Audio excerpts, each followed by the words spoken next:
Olá pessoal, hoje dando continuidade então à disciplina de hidráulica, a gente vai abordar as perdas de carga.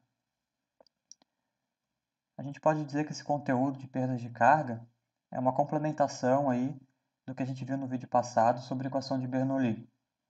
Então o que a gente já viu? O que diz essa equação? Que em resumo é a própria teoria da conservação da energia, onde eu tenho que a energia dentro de um sistema, ela se conserva, então ela não se perde. Então a gente viu que dentro de um sistema, do meu ponto 1 até o ponto 2, eu vou ter a conservação da energia, porém essa energia pode se alternando entre as três formas que a gente viu, essa energia ou essa carga, né? A carga cinética, relacionada com a velocidade, a carga piezométrica, relacionada à pressão, e a carga geométrica, relacionada à posição, à altura do meu ponto no meu sistema. Então a gente viu que essas energias se conservam, então a gente utilizou a equação de Bernoulli, conforme está expresso ali em três parcelas. Então as três parcelas referentes às cargas cinética, piezométrica e geométrica são iguais a essas três cargas no ponto 2. Porém, nenhum sistema ele é perfeito. A gente diz que nenhum sistema consegue preservar 100% da sua energia. Então, ou seja, em qualquer sistema, a gente sempre vai ter um pouco de perda de energia. Ou seja, quando eu transformo uma forma de energia em outra, às vezes nessa transformação eu nem sempre vou conseguir aproveitar essa energia. Por exemplo, aí a gente tem o ruído e o calor. Então, no caso da água, por exemplo, quando a água está em movimento, está se deslocando, as partículas da água se atritam entre si e também principalmente com as paredes da tubulação. Como em hidráulica, a gente vai trabalhar bastante aí com tubos, né? Sempre que a água estiver escoando, ela vai ter esse atrito entre as suas partículas e as paredes da tubulação. Então, esse atrito acaba gerando um pouco de calor e esse calor não vai ser aproveitado aí na nossa prática de hidráulica. Então, esse calor é diferente de velocidade, de posição e de pressão, ele não pode ser aproveitado. Então, para efeitos práticos, a gente vai considerar que é uma energia ou é uma carga que foi perdida, ou seja, ela não vai ter utilidade no nosso sistema. Esse ruído que é gerado com o atrito aí das partículas entre as paredes e o próprio calor, claro que é um calor muito baixo, mas é uma forma de energia que acontece ali nesse sistema, então é uma energia que vai ser perdida, a gente não vai conseguir aproveitar ela.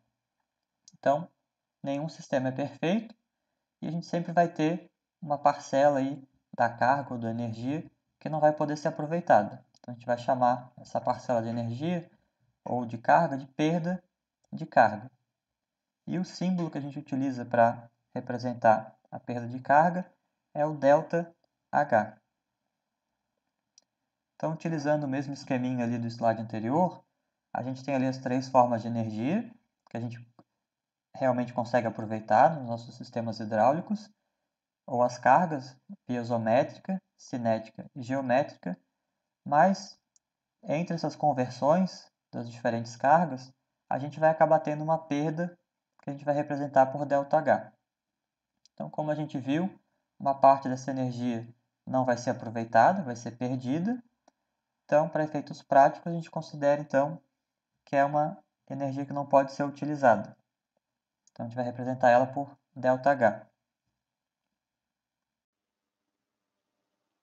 Então, na verdade, a nossa equação de Bernoulli, que eu passei para vocês na aula passada, faltava representar a perda de carga. Então, agora, eu sei que a minha energia ela se conserva, só que uma parte dessa energia não vai ser aproveitada, o que a gente vai chamar de perda de carga. Então, nessa equação de Bernoulli, continua praticamente a mesma, com o acréscimo dessa parcela da perda de carga. Então, no ponto 1, no ponto inicial do meu sistema, a gente continua tendo as cargas potencial, ou geométrica, o Z1, a carga de pressão, P1 sobre gama, e a carga cinética, que é V1 ao quadrado, dividido por 2 vezes a gravidade. Essa carga vai ser igual à carga no ponto 2, no ponto mais adiante no meu sistema.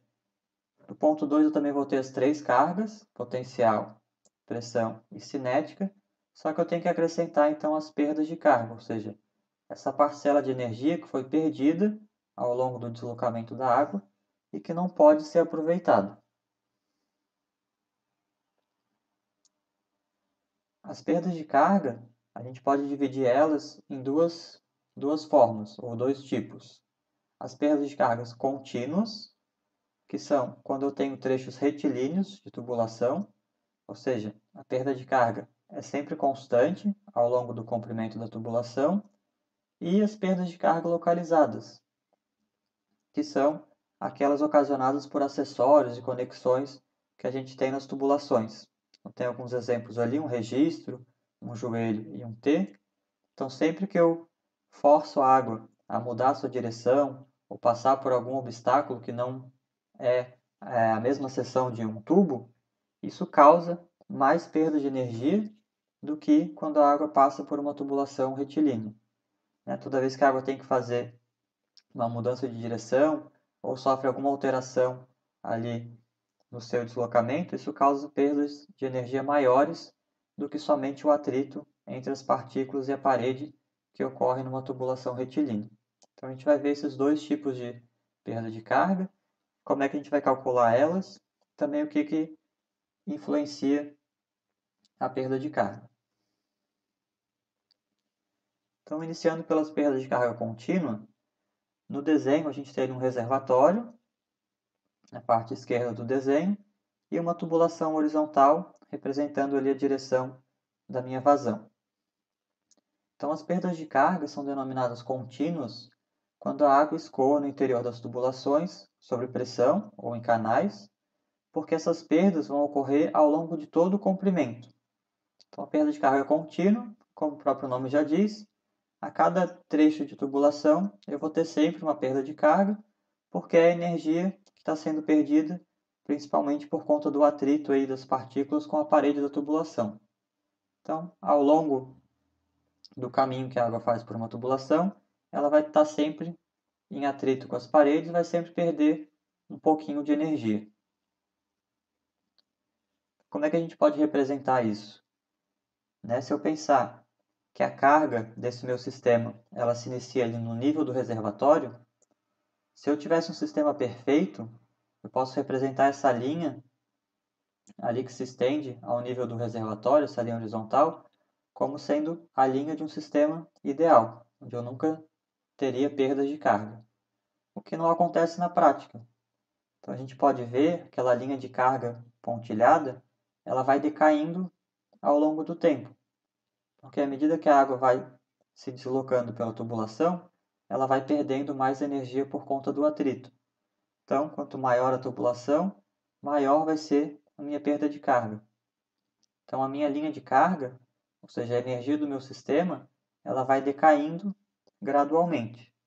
Então, aquela diferença ali representada pela setinha vermelho, entre o que seria um sistema ideal e o meu sistema real, ela indica a perda de carga, ou seja, a parte da minha carga, da minha energia, que foi perdida por conta do atrito. Então, como eu comentei, a linha de carga, que representa a minha linha das três energias, potencial, piezométrica e cinética, ela vai caindo gradualmente por conta das perdas de carga. Então, no meu desenho, eu só representei ali as três parcelas. A gente tem ali, iniciando na parte de baixo, o Z, indicando a altura que a minha tubulação está em relação ao referencial. Depois eu tenho a carga piezométrica de pressão. Então, a linha verde indica a minha linha de pressão. E depois, trechinho acima, a carga cinética, V ao quadrado sobre 2G, indicando a parcela da minha carga cinética. Então, nesse exemplo, dá para ver que a minha carga cinética ela se mantém constante, porque eu estou considerando que eu tenho uma tubulação de diâmetro igual, então a velocidade vai se manter sempre constante. Então, o que a gente vai perder nesse sistema aqui, na verdade, a gente vai perdendo um pouquinho de pressão. Cada vez que a água vai se deslocando nessa tubulação, o atrito vai fazendo com que eu perca um pouco de pressão no meu sistema. Então, quanto maior for o comprimento da tubulação, maior será a perda de carga. Maior o comprimento, maior o atrito das partículas com a parede da tubulação. consequentemente aquela minha linha lá, que representa a linha de carga, vai aumentando à medida que aumenta também o comprimento da minha tubulação. Então, do que depende a perda de carga? Basicamente são 3 fatores. Então, como a perda de carga está diretamente relacionada ao atrito, então o primeiro fator é o material da tubulação. Quanto mais liso o meu material, menor vai ser o atrito, então menores também as perdas de carga. A gente pode utilizar diferentes materiais para as tubulações de água. Então, alguns exemplos aí, o PVC, o concreto, o ferro fundido. Então, quanto mais liso for esse material, menores as perdas de carga.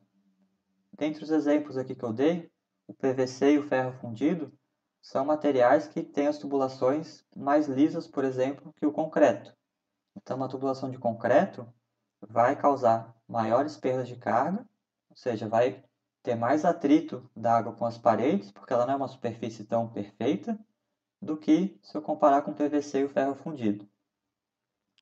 O que a gente tem que considerar também é que, com o passar do tempo, alguns desses materiais podem sofrer alterações, como é o caso aí do ferro, pode enferrujar. Então, a última figura ali à direita, a gente tem uma imagem de algumas tubulações de ferro já bem antigas. Então, dá para ver como o interior da tubulação fica bem irregular, bem comprometido. Então, nesse tipo de superfície, a água vai ter muito mais dificuldade para se deslocar. Vai ter muito mais atrito, então vai perder muito mais energia. Então, é bem comum que sistemas de água aí muito antigos, né, já estão enterrados debaixo do solo há muitos anos, então vão tendo maiores perdas de carga com o passar do tempo, por conta das alterações sofridas pelo material. Então, outro fator aí que vai influenciar diretamente a perda de carga é o diâmetro da tubulação. Então, quanto maior for o diâmetro da tubulação, mais espaço eu tenho para a água se deslocar, então menor vai ser o atrito. A água consegue se deslocar com mais facilidade se ela tiver mais espaço. Então, quanto maior o diâmetro, menor vai ser a perda de carga. Então, por outro lado, quanto menor for o diâmetro, ou seja, quanto menos espaço eu der para a água passar, mais dificuldade ela vai ter. Maior vai ser o atrito das partículas entre as próprias partículas de água e com a própria parede. Então, maior vai ser a minha perda de carga. Então, tem 2 exemplos aqui. Então, na imagem da esquerda, a gente tem uma tubulação com um diâmetro menor. Então, tenho menos espaço. Então, nessa condição, eu vou implicar uma maior perda de carga no meu sistema.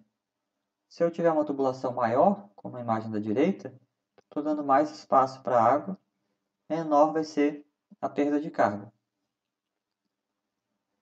Então, a gente pode dizer, então, que a perda de carga ela é inversamente proporcional ao diâmetro da tubulação. Ou seja, quando eu aumento o diâmetro, quanto maior o diâmetro da minha tubulação, menor vai ser a perda de carga que eu vou ter. Então, se eu fizer o inverso, né, se eu diminuir o diâmetro, aí eu vou aumentar a perda de carga. E o terceiro fator que vai impactar diretamente a perda de carga é a vazão, que é a quantidade de água que está sendo deslocada por unidade de tempo. Quanto maior for a quantidade de água que eu quiser transportar, maior vai ser o atrito das partículas entre si e entre as paredes. Então, portanto, maior vai ser também a perda de carga. Então, o contrário também é verdadeiro, quanto menor for a vazão, então vou ter uma velocidade menor, né? Menos quantidade de água em movimento, então menor vai ser a minha perda de carga. Então, diferente do diâmetro, a minha vazão ela é proporcional à perda de carga. Então, se eu aumento a vazão do meu sistema, consequentemente eu vou estar aumentando a perda de carga que vai ser causada. Ou se eu diminuir a minha vazão, então eu vou diminuir também a minha perda de carga. Resumindo, são esses 3 fatores que vão impactar a perda de carga. Então, a perda de carga depende do material da tubulação, a gente vai chamar aí de C, coeficiente do material. Lembrando que quanto mais liso, menores as perdas de carga. Então, uma tubulação de PVC, por exemplo, vai causar menos perda de carga do que uma tubulação de concreto. Depende também do diâmetro da tubulação. Quanto maior o diâmetro, menor a perda de carga. Quanto mais espaço eu der para a água se deslocar, mais fácil vai ser para ela. E depende da vazão de escoamento, a gente representa pela letra Q. Quanto maior a vazão, maior também vai ser a perda de carga. Quanto mais água estiver se deslocando, maior vai ser o atrito entre as partículas, entre a parede. Então, consequentemente, eu vou ter uma perda de carga maior. Então, como é que a gente vai calcular então, os valores de perda de carga? Vários cientistas fizeram um estudo já sobre esse tema para diferentes materiais. Então, aqui eu trouxe só alguns exemplos de algumas equações. Vocês não precisam decorar nenhuma delas, mas só para vocês saberem, as equações normalmente levam o nome dos cientistas que fizeram o estudo e elas estão diretamente relacionadas ao tipo de material. Então, a gente tem uma equação para aço galvanizado, para cobre, latão, para PVC. Então, vocês vão encontrar várias equações aí nas bibliografias. A gente vai trabalhar mais com PVC. Então, o nosso foco vai ser só essa equação aqui de Flaman. Tá? Então, dá para ver que todas as equações são representadas com a letra J. E na equação de Flaman, mais especificamente, a gente tem ali que J é igual a 0,000824. Então, multiplica pela vazão elevado a 1,75 e divide pelo diâmetro elevado a 4,75. Então, o que vocês podem ver? Todas as equações elas têm um valor inicial, que seria o coeficiente aí relacionado ao tipo de material. Tem a vazão, elevado a uma potência, e dividido pelo diâmetro, também elevado a outra potência. Então, como a gente pode ver, a vazão é diretamente proporcional. Se eu aumentar a vazão, eu vou estar aumentando o valor de J. E o diâmetro está sempre dividindo, porque ele é inversamente proporcional. Então, se eu aumentar o diâmetro da minha tubulação, eu vou estar diminuindo as perdas de carga. Como é que os cientistas chegaram nesses valores? Através de experimentos. Foram testando diferentes tubulações, testando diferentes diâmetros, diferentes vazões, até que eles chegaram nessas equações específicas para cada material específico. Tá? A gente vai só utilizar as equações nos nossos cálculos, focando mais nas tubulações de PVC, que são as mais utilizadas aí na área de saneamento. Então, o que representa o J? O J ele representa a perda de carga unitária. Ele expressa, então, a quantidade de energia, ou carga, em metros, que a água vai perder a cada unidade de comprimento da tubulação, também em metros. Então, a unidade de J é metro por metro. Qual que é o cuidado que vocês têm que ter na hora de utilizar a equação? As unidades de vazão e de diâmetro.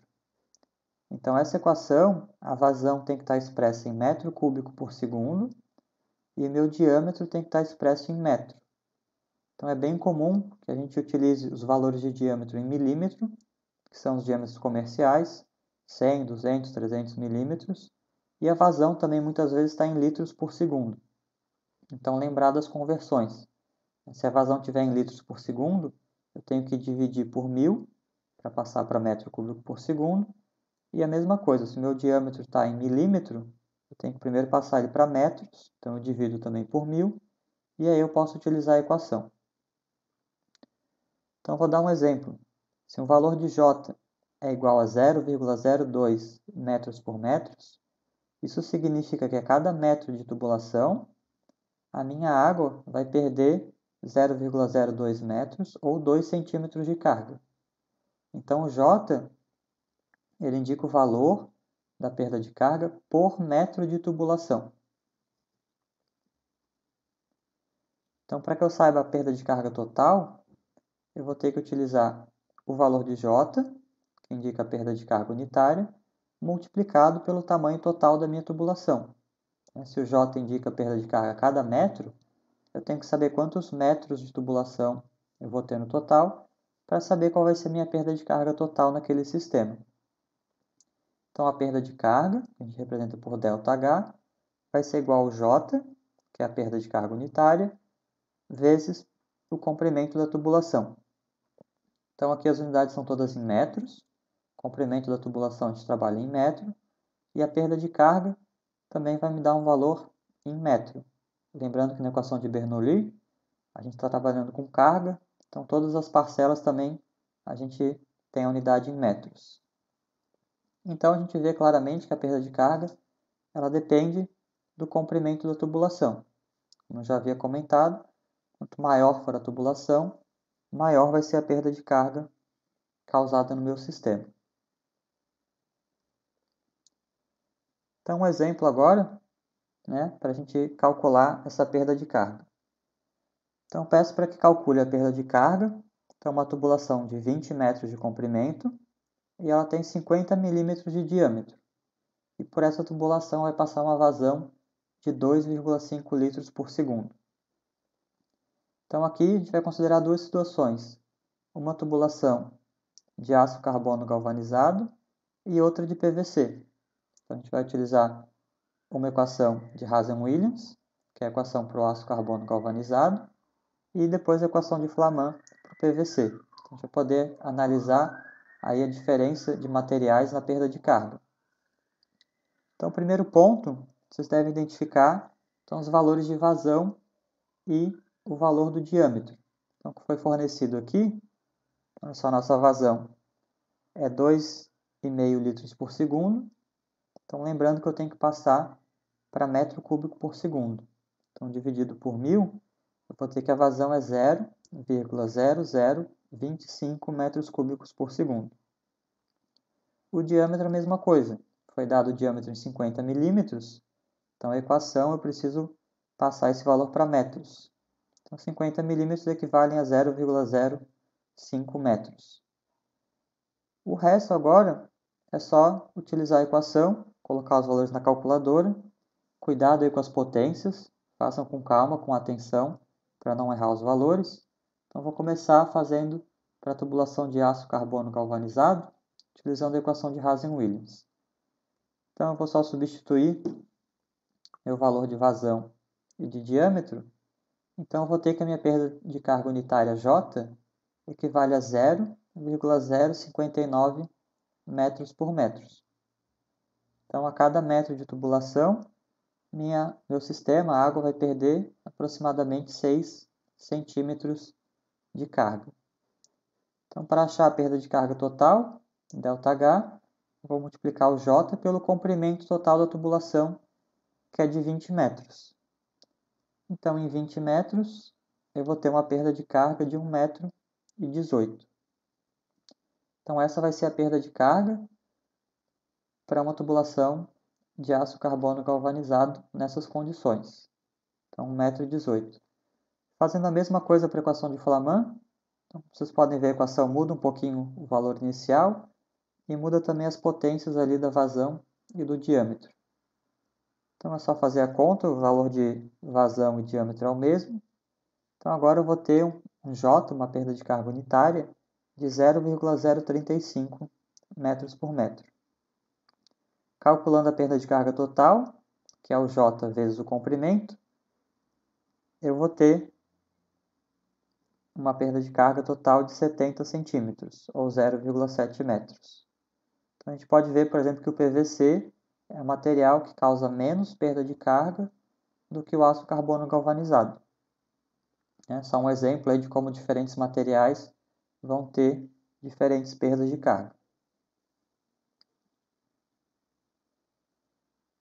Então, seguindo então outro exercício, agora a gente vai utilizar também a equação de Bernoulli.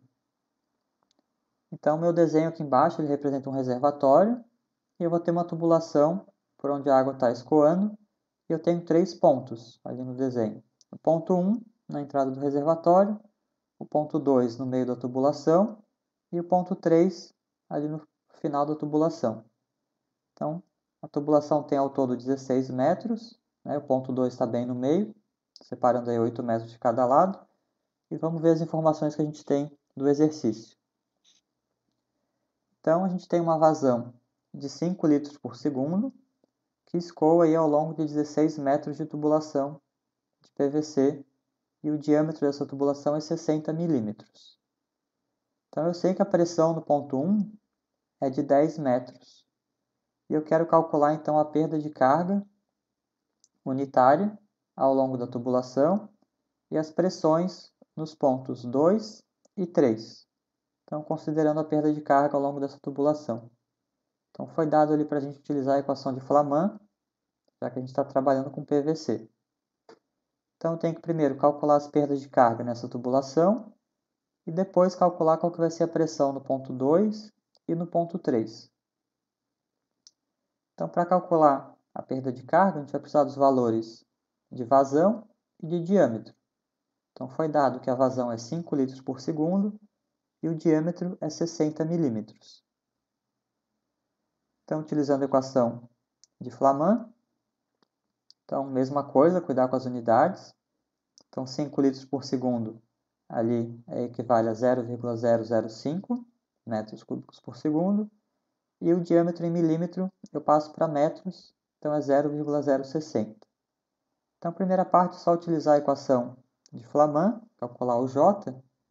A gente vai ter, então, uma perda de carga unitária de 0,05 metros por metro. Ou seja, a cada metro de tubulação, minha água vai perder 5 centímetros de carga.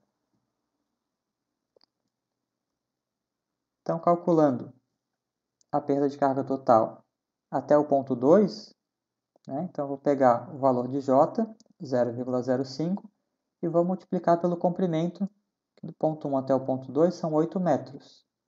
Então, nesse trecho, eu vou perder 40 centímetros de carga, 0,40 metros. Vou fazer a mesma coisa até o ponto 3. Então, agora eu vou considerar que do ponto 1 até o ponto 3, eu tenho 16 metros de tubulação.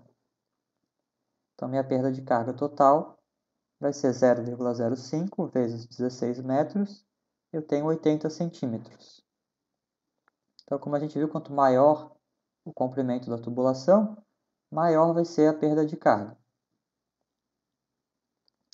Então, calculei as perdas de carga até o ponto 2 e até o ponto 3. Agora, a gente vai utilizar a equação de Bernoulli para calcular qual que vai ser a pressão nos pontos 2 e no ponto 3. Então, aqui a gente tem a equação de Bernoulli. Então, no ponto 1, ali eu vou ter a carga de posição, a carga de pressão e a carga de velocidade.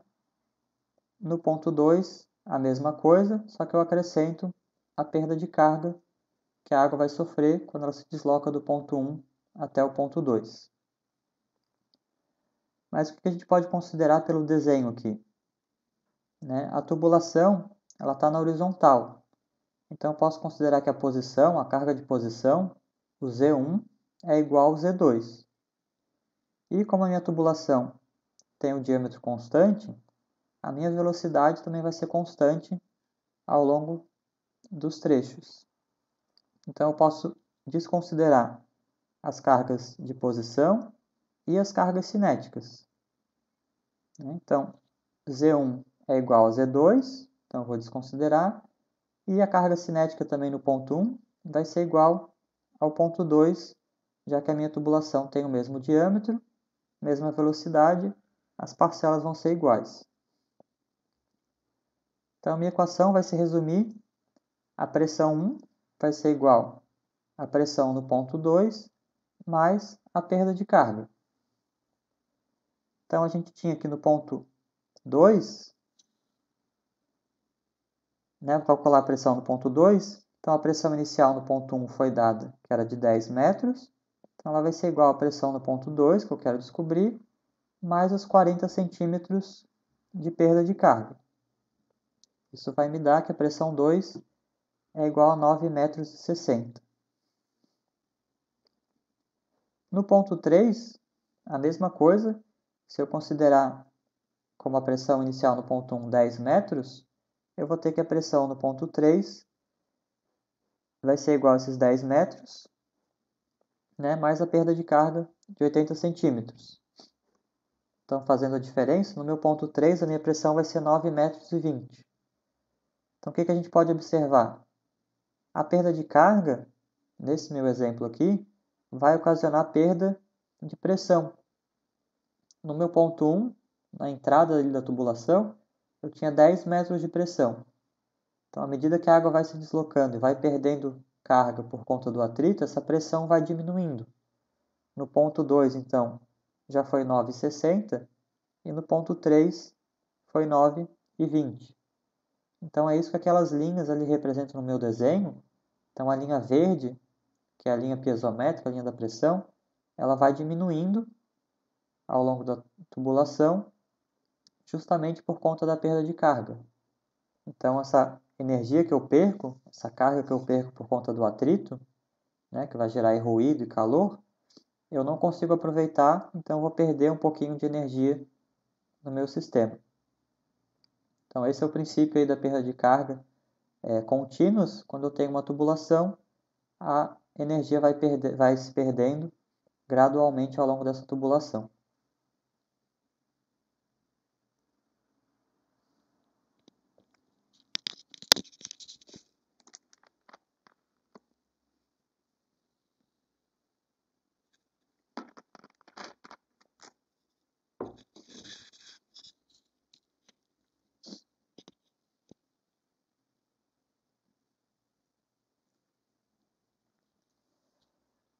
Vamos agora então para as perdas de cargas localizadas. Então, que são as perdas que ocorrem sempre que as condições de escoamento da água sejam modificadas fisicamente. Então, como eu comentei, quando a água tem que fazer uma curva, tem que passar por um registro, né, tem algum tipo de acessório ou conexão, essas modificações vão impactar significativamente na perda de carga.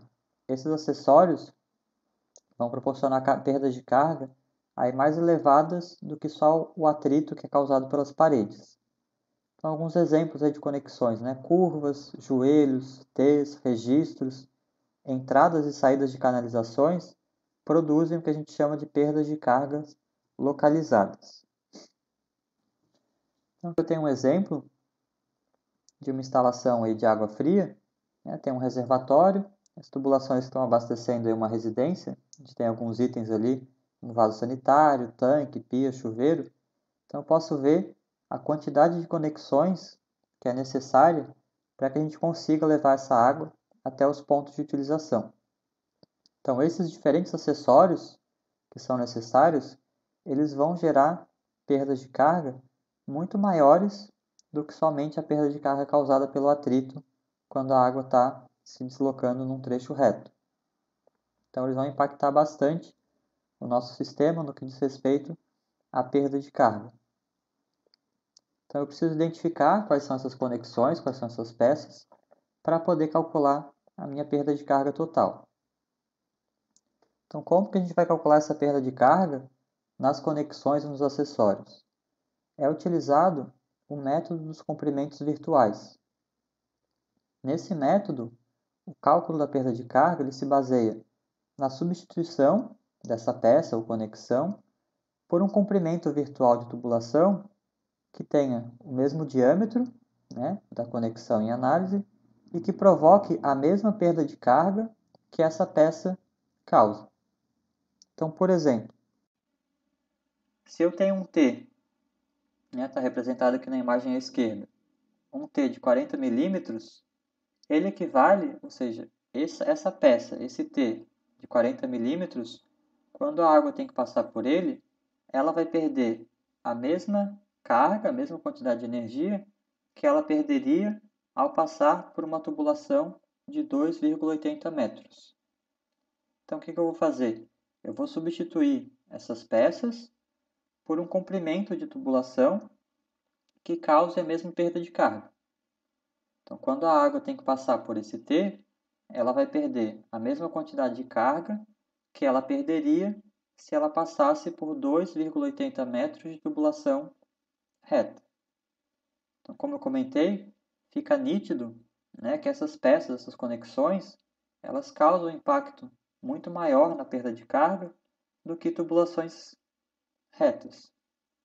Mas como é que eu vou saber, então, qual que é o valor que eu vou utilizar para cada peça. Então foram feitos diversos estudos e se chegou então nessa tabela, onde eu tenho aqui as principais conexões que a gente utiliza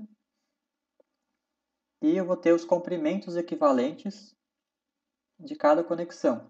Ou seja, eu vou indicar a perda de carga substituindo essa peça por um trecho de tubulação reto que cause a mesma perda de carga. Então, nessa tabela, é uma tabela para as conexões de PVC. Então, na parte superior ali, a gente tem os diâmetros nominais em milímetros e tem também a referência em polegadas. Então, a gente tem ali 20 milímetros, 25, 32, 40, assim até 110 milímetros. E as referências ali em polegadas para cada um desses diâmetros. E aqui na vertical, eu tenho as diferentes conexões que eu posso utilizar aí no meu sistema.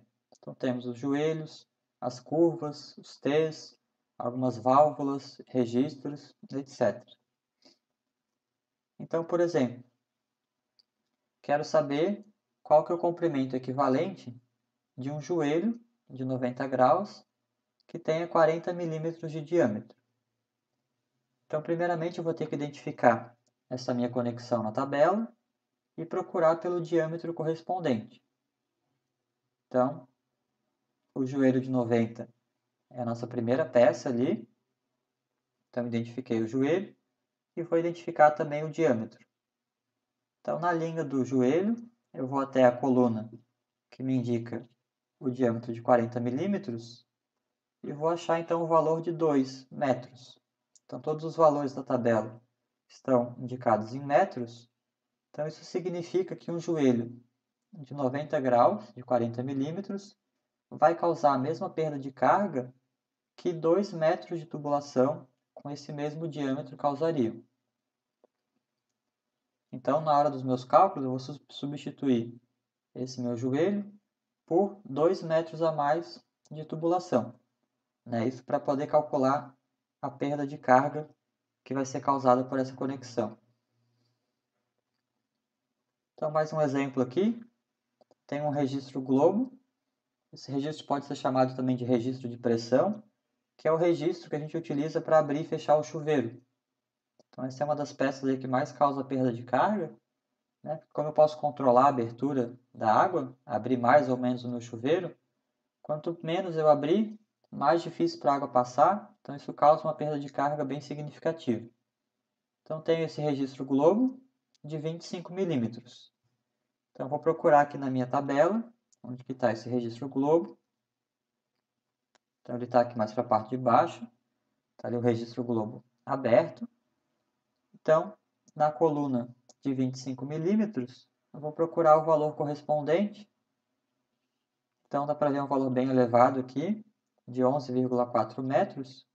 Então, esse registro, quando aberto, ele causa a mesma perda de carga que causaria uma tubulação de 11,4 metros.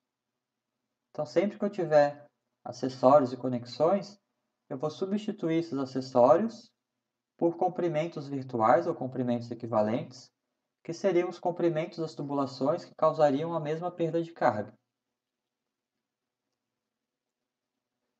Então, o cálculo da perda de carga vai ser o mesmo. A gente calcula o J, que é a perda de carga unitária normalmente. Se for PVC, vai utilizar a equação de Flaman. Mas agora é nos comprimentos que eu vou ter que ter um pouquinho de atenção. Então, meu comprimento total vai ser a soma do comprimento real, que é o comprimento das tubulações efetivamente existentes, mais os comprimentos equivalentes das conexões, que eu vou pegar na minha tabela. Então, vamos fazer um exemplo que vai ficar mais fácil de vocês entenderem. Então, temos aqui representado um reservatório, uma tubulação saindo desse reservatório com algumas conexões. Então, essa tubulação inicia ali na horizontal, depois ela desce um pouco, faz uma curva e continua na horizontal. Então, o que a gente tem representado aqui? cada conexão está representada ali com um número. Então, né, saindo do reservatório, o início da minha tubulação, eu já tenho uma entrada de borda. Então, sempre que eu estou mudando alguma característica assim, do meu sistema, né, a água está saindo do reservatório, está entrando na tubulação, isso causa uma perda de carga. Então, é considerado uma conexão. Então, no ponto 1, eu tenho essa entrada de borda.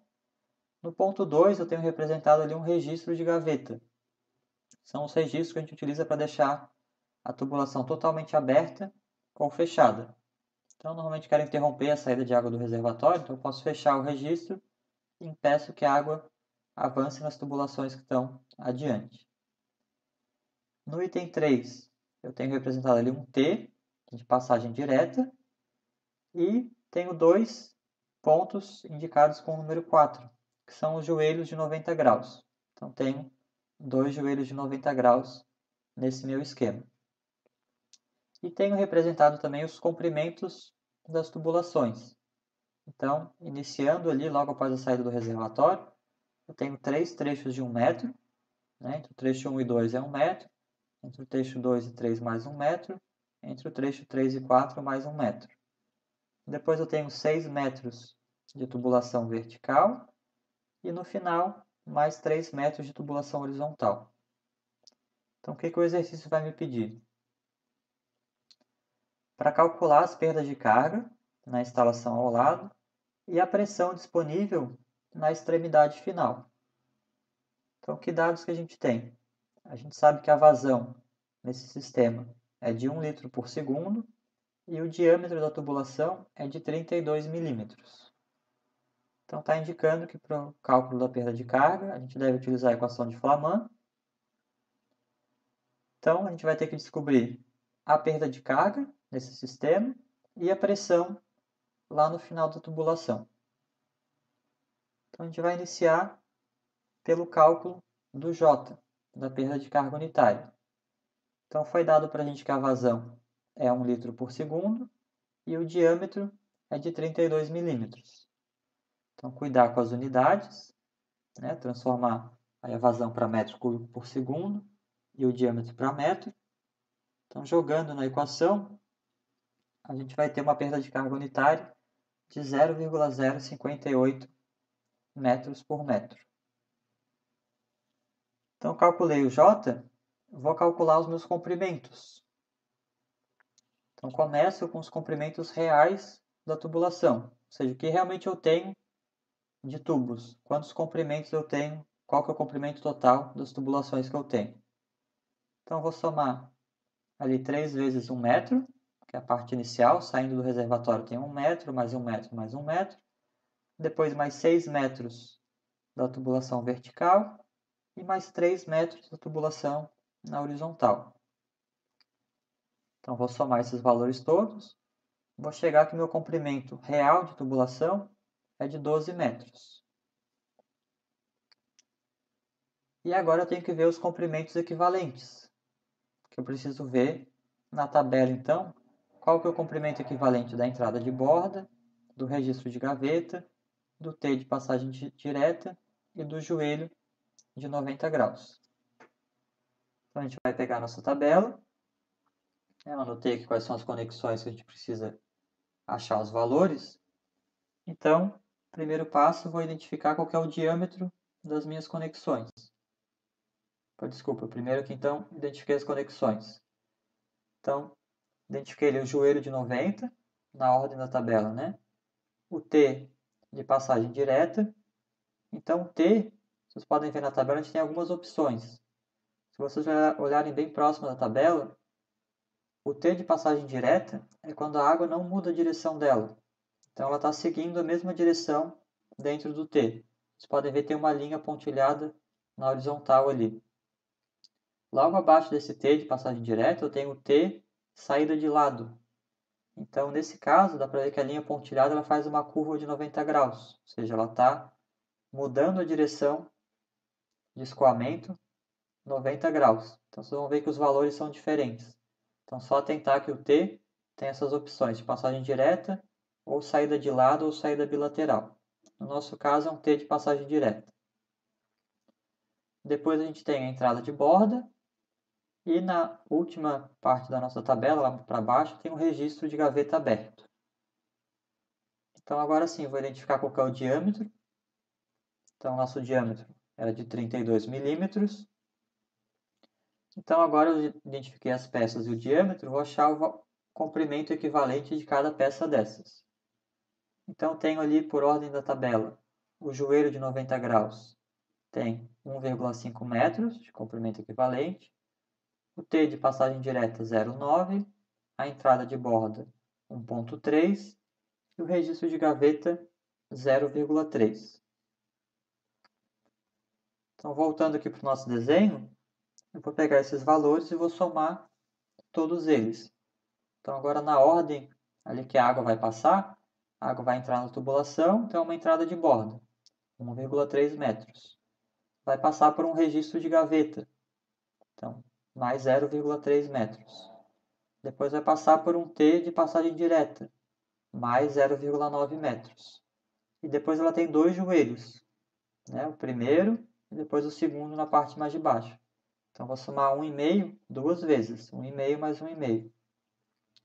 De comprimentos equivalentes, eu vou ter então 5,5 metros. Então, o comprimento total, para eu calcular minha perda de carga, vão ser os 12 metros de tubulações que realmente existem, mais 5,5 metros que representam as minhas conexões. Ou seja, todas essas conexões vão causar a mesma perda de carga que eu teria se eu tivesse mais 5,5 metros de tubulação. Então, meu comprimento total equivale a 17,5 metros. Então, agora eu tenho o J, perda de carga unitária, e tenho o meu comprimento total. Então, eu consigo calcular a minha perda de carga, que vai ser, então, o J, 0,058, vezes 17,5. Eu vou ter, então, minha perda de carga de 1,02 metros.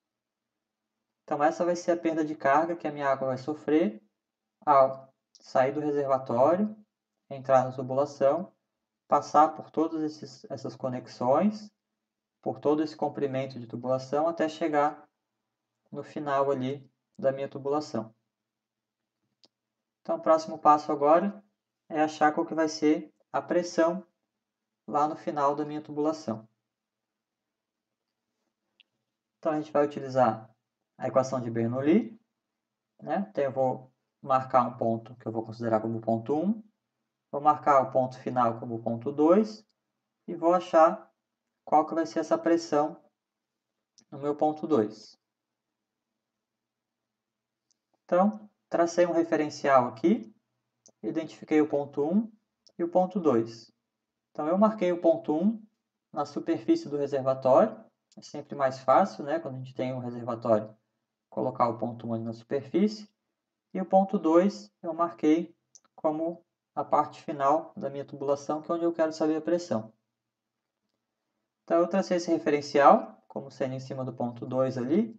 Então, eu sei que a cota do meu ponto 2 eu vou considerar 0.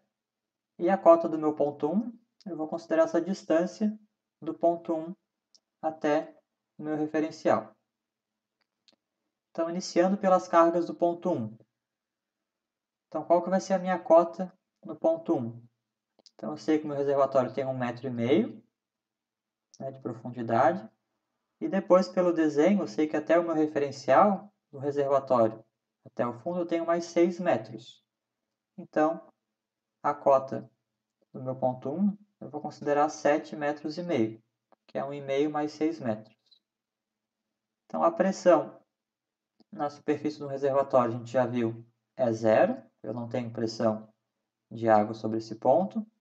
E a velocidade também no reservatório a gente pode desconsiderar, pode dizer que é 0, porque a água vai se deslocar muito lentamente no reservatório. Então, no meu ponto 1, eu tenho 7,5 de cota geométrica, mais 0 de pressão, mais 0 de carga cinética. No meu ponto 2, eu vou ter então, a minha cota é 0, a pressão eu quero saber aqui a velocidade. Eu já calculei, só para não ficar fazendo outra conta aqui. A gente tinha a vazão e tinha o diâmetro, né? Então, pela equação da continuidade, eu consigo achar qual que era a velocidade. Lembrando que a vazão é igual a velocidade vezes a área.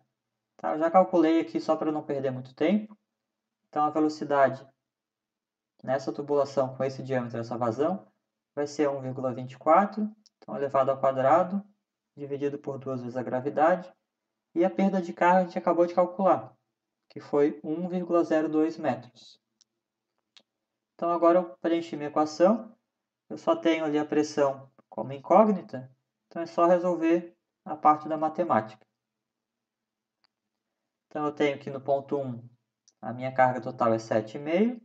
Isso vai ser igual à pressão no ponto 2, mais aí a carga cinética vai dar 0,08, mais 1,02 de perda de carga. Então, vou isolar a pressão, né? Então, 0,8 e 1,02 passam para o outro lado, subtraindo. Então, vou ter que 7,5 menos 0,08 menos 1,2 igual a pressão no ponto 2.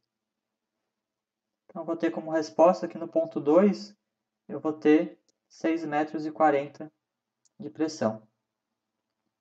Então, novamente, a gente viu aqui como a perda de carga, né, esse atrito, esses obstáculos que a água pode ter que passar ao longo do caminho dela, vão fazendo com que ela perca um pouco da energia que ela tem. A gente não consegue aproveitar 100% da energia. Então, agora vocês têm a equação de Bernoulli completa já, e já tem o conceito de perda de carga, que é essa energia que a gente vai perdendo nos nossos sistemas de água e que não pode ser aproveitada. O vídeo de hoje é isso. Até o próximo vídeo.